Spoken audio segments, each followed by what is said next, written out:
Here's one thing that I find that most people struggle with in the gym is understanding how to do the VMO squat or the squat with wedge under the heels. Okay, I see a lot of wedges in the gym now, which is really great. I'm so glad the knees over toes approach is entering the mainstream commercial gyms.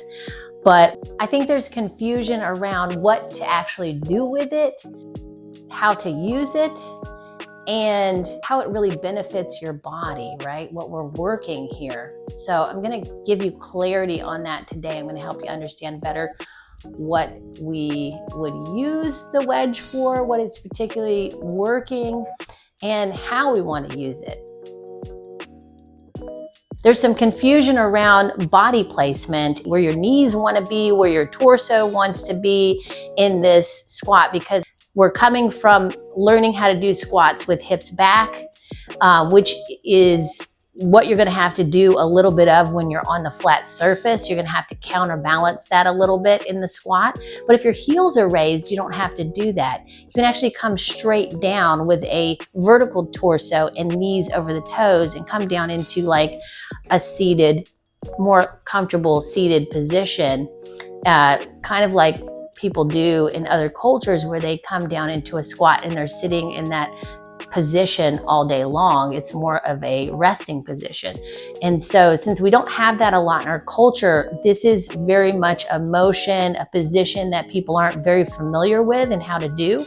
And so when your heels are raised on a wedge, this allows you to get into that position. But what you have to remember is that most of the pressure and most of the strength is going to go into the quads, and that's because the knees are bending at their full range of motion. And so in order to get to that position, we have to bring the hips forward a little bit when we're going down into this kind of a squat.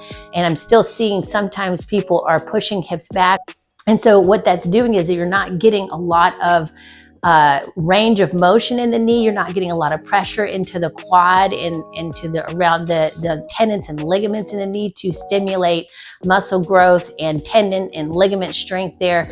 So I'm going to show you today exactly how to do this, how you can start building yourself up to do this, because for many people, you can't just get right into it, right? You have to build yourself up to it because our knees just haven't been bending that much. So in order to create that knee stability, the bulletproofing of your knees, and to create that real great quad strength, you'll be able to start to develop your VMO in your knee.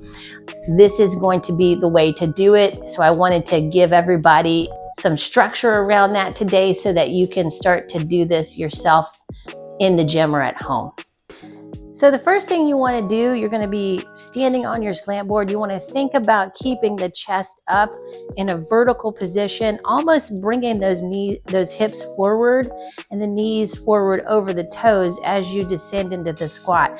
Now, you have to have pretty good hip flexor strength to be able to do that as well. So go back to my video on hip flexor strength to work yourself up to being able to descend into the squat as well. And you want to come down. You can bring your arms up like this, and you're going to come down on a 4 count. Go 1, 2, 3, 4. Hold yourself in that position. You can go as deep as you want to. And you're just going, and you can hold on to something as well if you need to for stability on this in the beginning, if you need to hold onto something, if it's hard to balance. But what we're doing, because of our heels being up already, you actually don't have to push the hips back like that. I see a lot of people still doing this, and this is actually, you're missing out on a lot of quad strength. You're missing out on a lot of full range motion in the knee to actually strengthen and put pressure into the knee. So you want to go slow into this, especially if you have not been doing this, because the knee tendons and ligaments need to work up to that slowly, and they respond better in the very beginning to going slow. You're going to get more strength and mobility out of the ligaments and the tendons in the knee as well. So again, keeping that chest up, you're going to start to feel a lot of blood flow and pressure in the knees as you go down. I'm thinking bringing the hips straight towards the heels, keeping that chest up. And one other thing I noticed about this when we do push the hips back like that, that actually puts, especially if we have weight here or in front, it's going to put a lot more pressure in the lower back. So you can actually release the load on your lower back and bring it more into the core if you hold weight here in this position. So this is much better for both really bulletproofing the knees, making them very strong and resilient for anything you want to do, but also it actually strengthens the core and the hips for everything else too. So we want to be able to strengthen the core by creating stabilization there and holding the chest up like that. So you're thinking about, you know, even coming down and just resting into that, into the lowest position you can get, that full range.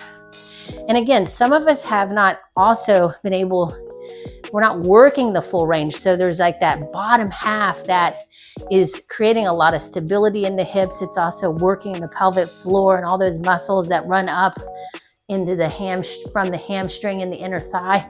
You're getting all of that in this move. And I just think it's just a wonderful move for really creating a lot of resilience in the joints, but also like taking us out of a lot of hip pain, knee pain, and building up the stability in the pelvic floor and the core that we need for everything that we want to do in our lives, for the things we want to do, for the quality of life that we want to have. This is so important, really important move. So think of knees over toes, hips forward a little bit more, and then coming down, holding a second at the bottom, and then pushing back up, and less this, right? More this. So try that, see what you think. Let me know in the comments, and I'll see you again in the next video. Thank you so much for watching. Mwah.